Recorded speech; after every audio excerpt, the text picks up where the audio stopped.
Bonjour à tous et bienvenue sur le Tartare. Aujourd'hui, vidéo particulière, on vous emmène à Losanguel près de Lens sur les plus hauts terris d'Europe. Un terri, c'est quoi? C'est un tas de terre issu de l'extraction minière. Ici, dans le Pas-de-Calais, le charbon a été extrait pendant près de 200 ans. Et d'énormes monticules de terre appelés terris ont été les produits de cette extraction. À Losanguel, on trouve les plus hauts terris d'Europe, 186 mètres de haut. Les terris 74 et 74A dominent complètement le paysage du bassin minier. Mais avant de nous rendre sur place, un peu de mise en contexte. Le bassin minier du Nord-Pas-de-Calais a été découvert au début du XVIIIe siècle.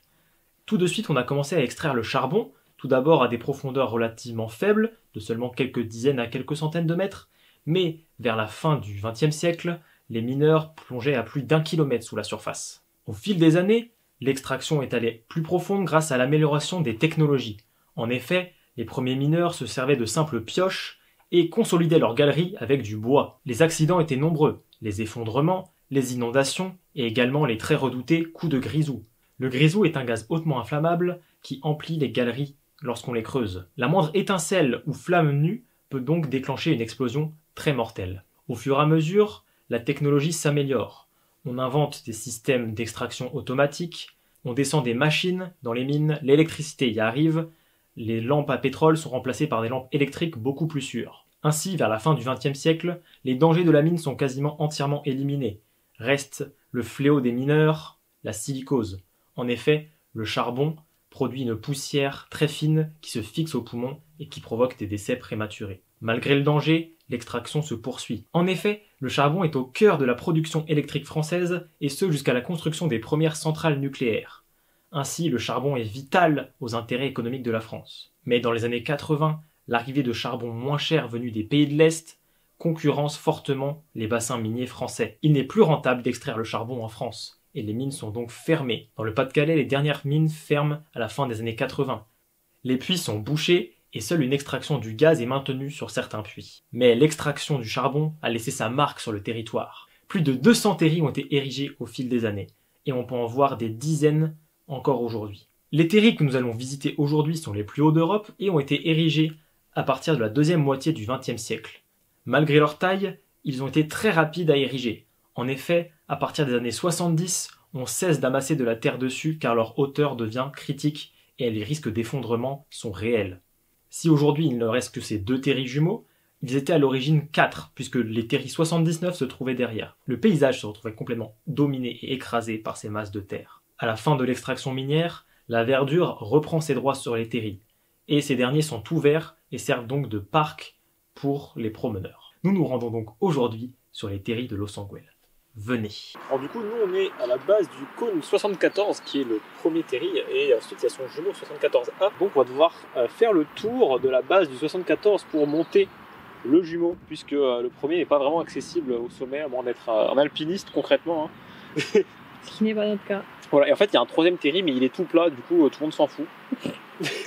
Nous allons maintenant vous emmener au sommet du terri. Mais pour ça, il faut d'abord passer par l'ascension. Celle-ci n'est pas recommandée en été, les températures seront encore plus élevées sur le terri de couleur sombre, qui va donc absorber l'énergie des rayons du soleil. C'est pourquoi nous nous y sommes rendus au printemps. Moi ce qui me fascine, c'est que tu reconnais les supporters de Lens même quand ils sont au sommet du terri. Putain oui. Je les vois d'ici, avec leur maillot sang et or. Donc ouais, on va tout là-haut. Ouais. Tout en haut de là-haut. Voilà. On aura une sacrée vue, je pense. Si sur le tartare, on va même prendre des risques. Oh. Bon, attends, au montage, on fera genre de glisse. Tu me détourneras et tu me feras glisser dessus, genre. Wow. Alors en fait, vu qu'on s'est pas renseigné avant de venir, enfin si, mais pas tout, j'ai lu les panneaux. En fait, c'est bien une voie de chemin de fer ici, qui servait à emmener les débris tout en haut pour faire, tout en haut des terris pour pouvoir les empiler tout simplement. Et également le deuxième panneau explique qu'on pourrait peut-être croiser des chèvres sur les pentes de ce terri. Nous sommes ici au sommet du terri. C'est pas vrai, non, on n'est pas du tout en haut. Ouais, non, on n'est vraiment pas en haut, mais on peut déjà profiter de la vue exceptionnelle qu'offre ce point culminant, parce que le Pas-de-Calais est vraiment une plaine. Et de là, on voit déjà loin. Alors je sais pas combien, parce que j'ai pas mesuré sur la carte pour qu'on le mettra au montage, mais on voit très très loin. Notamment ce monolithe blanc, tel une barque blanche sur le pays noir. Non pas le Louvre-Lens, mais bel et bien le stade Bollaert. Le stade de foot du RC Lens. Arrivé sur le premier plateau, qui est en réalité la base d'un troisième terri dont la construction a été abandonnée, nous nous rendons compte que le vent y est déjà très fort. En effet, nous sommes déjà plus haut que la totalité des bâtiments du bassin minier. Les seuls reliefs encore plus hauts que nous sont la crête de Vimy, que nous vous montrerons plus tard. La première chose que l'on remarque en arrivant sur ce terri, c'est la végétation, et celle-ci est due au microclimat des terris. Je vous explique. La terre remontée provient de l'extraction de charbon, comme je vous l'ai expliqué, et cette terre reste active, elle chauffe. Ainsi, sur les terris, la température est légèrement plus élevée. Il y gèle très rarement. Cela permet une meilleure croissance des plantes. Ces plantes sont très utiles aux terris. En effet, la terre s'érode facilement, la pluie et le vent les feraient disparaître rapidement. Les plantes, par leurs racines, vont retenir les gravats et permettent aux terris de durer plus longtemps. Cependant, un écosystème repose sur l'équilibre.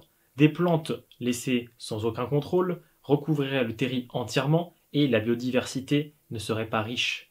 Il a donc fallu mettre en place un système de contrôle de ces plantes pour qu'elles ne se propagent pas partout. Et c'est ainsi que l'on a retrouvé des chèvres sur ce terri. Ces chèvres sont là pour empêcher les grands arbustes de recouvrir tout le terri. Elles vont manger les arbustes et laisser la mousse et les petites herbes se propager et donc garantir différents types de végétation à différents endroits du terri. Certaines espèces, comme les lézards par exemple, préféreront les zones plus dégagées. La dernière phase de l'ascension est très abrupte.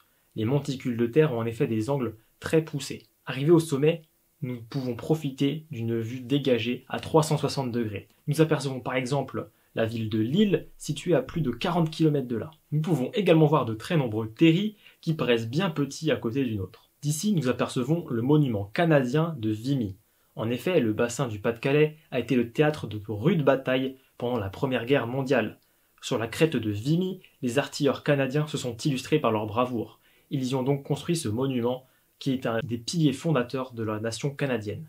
Autre marqueur de la Première Guerre mondiale, nous apercevons la nécropole de Notre-Dame de Lorette, où sont enterrés près de 45 000 combattants de ce conflit meurtrier. Parmi les nombreux terris que nous pouvons apercevoir, celui de Pinchonval, situé entre les communes d'Avion et de Liévin, se distingue. En effet, il s'agit là du plus long terri d'Europe. Nous avons également une vue plongeante sur les... Nous pouvons y distinguer plusieurs monuments emblématiques de ces villes, comme par exemple le musée du Louvre-Lens, le stade Bollaert, sur lequel évolue le club du RC Lens, ou encore la distinctive église de Lens. Nous sommes ici au pied des terris, sur la base 11-19. Alors pourquoi 11, pourquoi 19 ?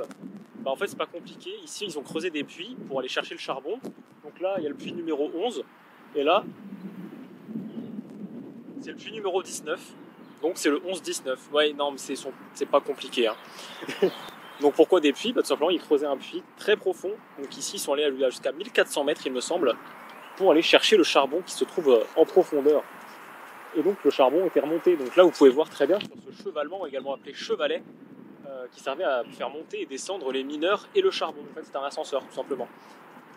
Alors on vient de se rapprocher du chevalet pour un peu mieux vous montrer cette architecture que vous pouvez retrouver un peu partout dans le Pas-de-Calais, puisque de nombreux chevalets ont été préservés. Et vous remarquerez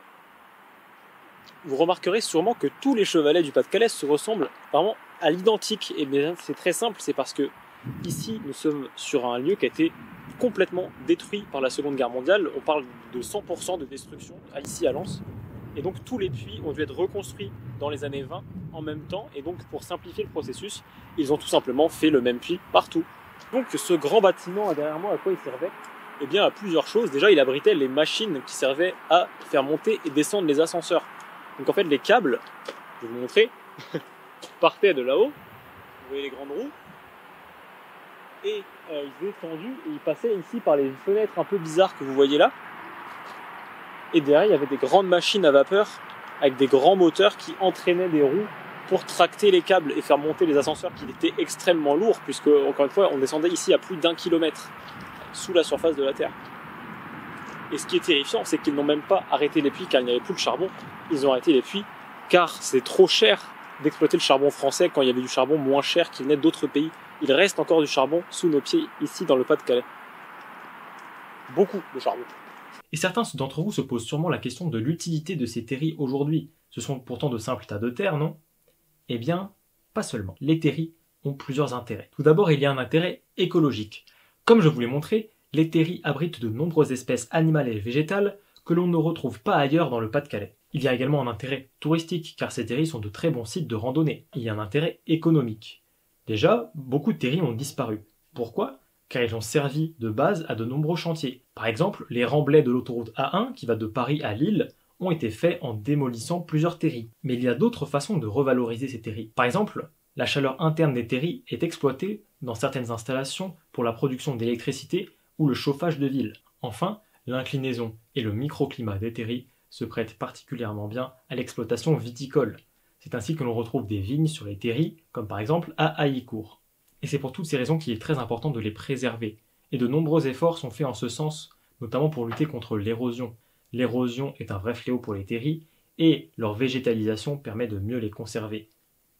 Un entretien régulier permet de conserver ces géants de terre. Comme vous avez pu le voir, cette simple promenade sur les terris nous en apprend beaucoup sur l'histoire de la région. L'histoire des mines est indissociable de l'histoire du Pas-de-Calais. L'exploitation houillère a façonné démographiquement et économiquement le Pas-de-Calais. Et aujourd'hui, le bassin minier du Pas-de-Calais est inscrit au patrimoine mondial de l'UNESCO.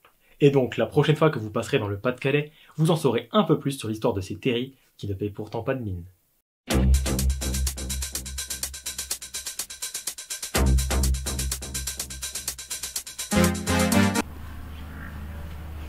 Ah, la gadoue.